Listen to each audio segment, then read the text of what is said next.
Hello, welcome back to Cracking the Cryptic, where Kevin Yang has sent in this puzzle. It looks like it comes from a phone app, and he has tried the puzzle and got stuck when using pencil mark notation.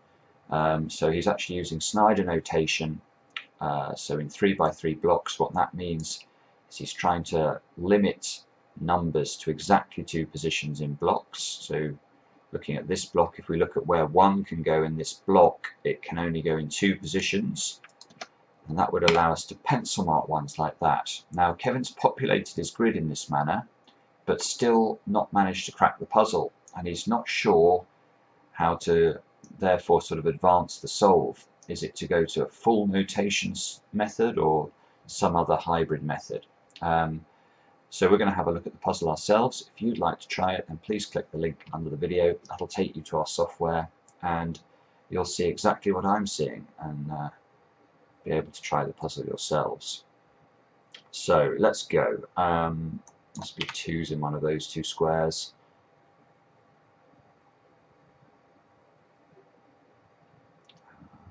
This 1 actually allows us to pencil mark 1's into those 2 positions in the bottom right corner, and look, that then points at this square. This can't be a 1 anymore, therefore this must be the 1. That's one of the beauties of Snyder notation, is that it quickly allows you to deduce things like that.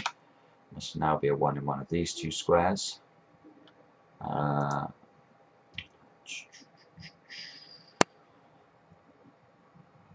Where is the next easy digit that we can pick off? 6's. Look, these 2 6's and these 2 6's mean this must be a 6.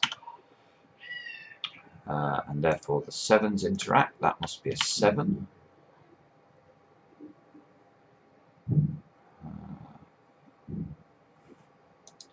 Must be a 7 into one of those.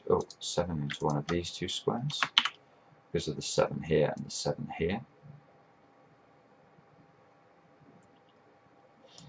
8, look. This 8, we don't know where it goes in this bottom right block, but we know it's in one of these 3 squares, so we can quickly scan up. And where can we put an 8 in this block? Well, it can't go in any of these 3 squares or these 2 squares, so it must go here, which means this is an 8 now, because of the 8 in that square. And these 2's now operate beautifully on this top left box. Where can the 2 go in the top left box? Well, actually only in those 2 squares. And that gives us a 1-2 pair. So once we have the same number pencil marked into 2 different squares like this, no, we can't put another digit into either of these squares, because if we try and put a 3, for example, in this square, the implication of the pencil mark logic would be I need to put a 1 and a 2 in this square, which isn't possible. So now we've got a 1-2 pair here. So I'm immediately I'm looking down at the 9 here, because I can now see that the 9 will be able to be pencil marked into one of those 2 positions. That will give me 9's there as well. 7's, pencil mark those.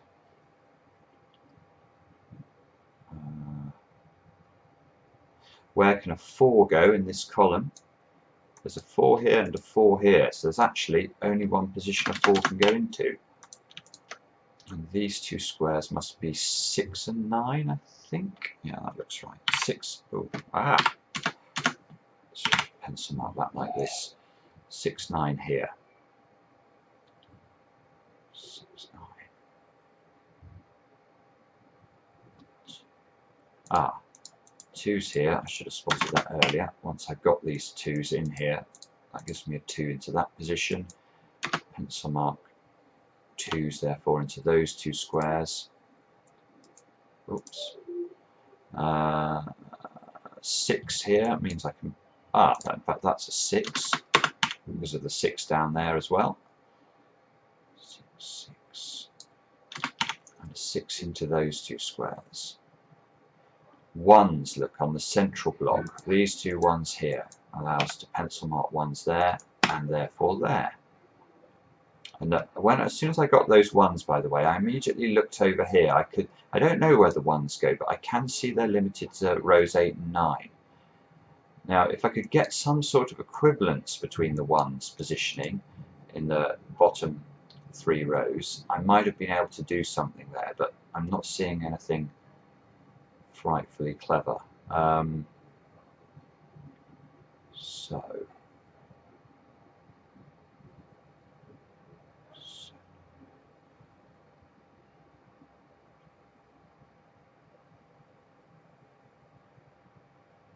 let's check this column, because I've got 5 digits in it.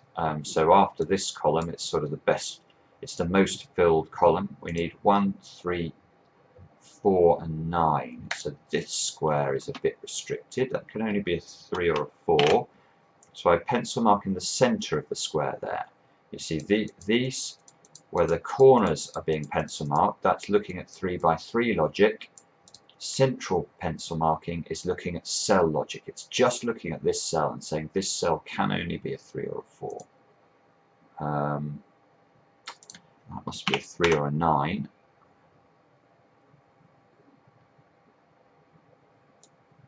So we've got 3, 9 and a 6, 9 here. Ah, there you go. Now look, I've highlighted two key digits there. Have a look at that 5, 7, see if you can spot anything about them. And what we need to do is a trick that comes up all the time in the New York Times puzzle, this New York Times hard puzzle. This 5 and 7 have actually a profound effect on row 6, believe it or not, because we cannot put a 5 or a 7 in any of those 3 squares. And that is very powerful in terms of row 6, because especially when combined with this 6, 9, we're running out of squares to put the 5 and 7 into. And look, in column 1 we have a 5 and a 7, so we can't put one there either. So that we've only left with 2 cells in row 6 where the 5 and the 7 can go. And this square here, where we pencil marked a 2, well, this can't be a 2. We know it's a 5 or a 7. So that might be important.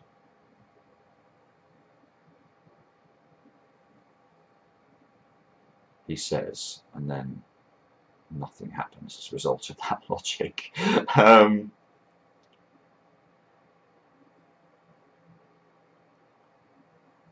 Well, actually, now one of the things that we can think about here, oh yeah, this is cool, right, we've got some cool logic going on. So once we have a 5, 7 pair locked into a row, we can start to think about two or three different types of techniques. We can think about X-wings, skyscrapers, and we can think about our old friend, the empty rectangle. So let's think about it in the context of this block. And my phone's ringing. Hang on. Oh, hang on. Right, sorry, brief hiatus. I had to take a phone call, but I was about to show you some lovely logic. Now, we've locked the 7 into one of these 2 squares, and we can, I highlight those just to make this clear. Looking at this top left box now, this is the key, and this is an empty rectangle shape.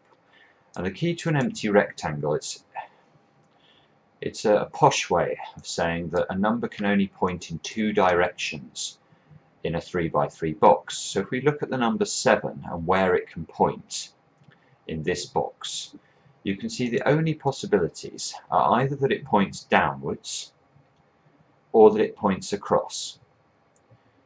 So there's only 2 possible ways. It's either pointing over here or it's pointing down here. And this is lovely, because if it points over this way, you can see that in this box, where could a 7 go? Well, only in one of those 2 positions. Now, if, on the other hand, the 7 in this box points downwards, then because we've isolated that a 7 goes in exactly 2 positions in row 6, a 7 pointing downwards in one of these 2 squares would force this square to be a 7. And if this square is a 7, the 7s in this box would be limited to exactly 1 square, only this square.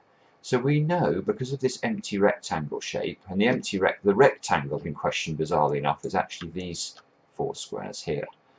So it's slightly odd in this particular instance. But the key principle is that a number can only go in 2 directions, like this. So we know that there is a 7 in one of these 2 squares. We may even be able to do better than that. If either of these squares is a 7, we would know that actually the 7 was here. But we know for sure the 7 is in one of those 2 squares. And so we can pencil mark it. And now the 7's being pencil marked here is lovely in terms of this box now. This can't be a 7 anymore. And we've got pencil marked 7, so we're going to be able to place a 7 here and a 6. That. And let's see if that gives us anything extra. You can see it's going to be helpful for sure. It gives us a 6 here. It's one of the things it's going to give us, but there's going to be more, I think. Now this must be a 6, this must be a 9. Move the cursor out of the way. You can see this square I'd pencil marked as being a 3 or a 9. Well, it can now only be a 3. The square now can only be a 4 for the same reason. And this square here can only be a 3 to complete the row. This can only be a 3 now. Again, that's straightforward Sudoku because of the 3 here and this 3. And we're left with, we need a 5 in one of these 2 squares, I think, along with the 9. Up here we need 4 and a 7, so we can pencil mark 7s into those 2 squares, 4s into these 2 squares, and over here this must be a 5. Which means this must be a 7, this must be a 5, unwinding the pair that we found right at the beginning. This must be a 5 now, and this must be a 3.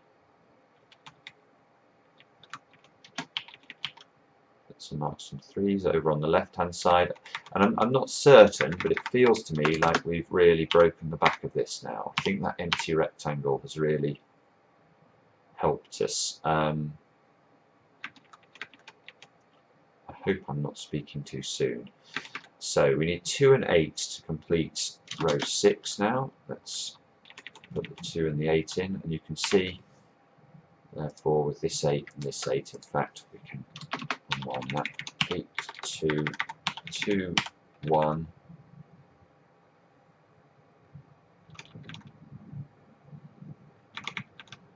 Down here, this must be a 9 into one of these 2 positions. We need, what do we need? 1, 2 and 9 in the central 3x3, which means this must be a 2 because of the 2 on the right hand side. 2, 1, 9, 9, 5. This must be a 5 now. Again, I don't want to go too quickly, but these 2 5s and this 5 here on this block force this to be a 5. Takes the place of a 2, so we can immediately unwind the pencil marks. We're looking for 3, 4 and 8 to complete the box, so we get to do this. Now the 4 here means there must be a 4 in one of those 2 squares.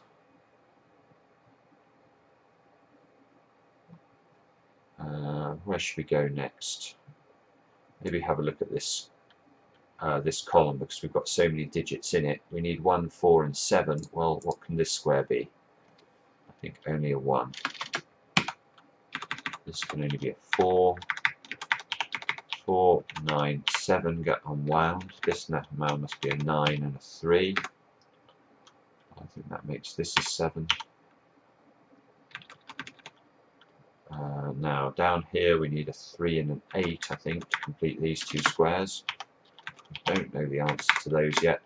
And over here we need a 1 and a 5. Well, that we can do. That's a 5 and a 1 in that order. That unwinds the 1s over on this side, look. Allows us to place a 3 here. That unwinds the 3 and the 8, which unwinds this 3 and 8.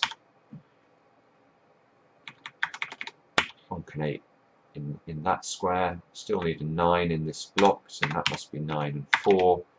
That must be 9 and 1. And let's check. And it's all good. So that's how to do the puzzle. Now you can see there I used Snyder notation.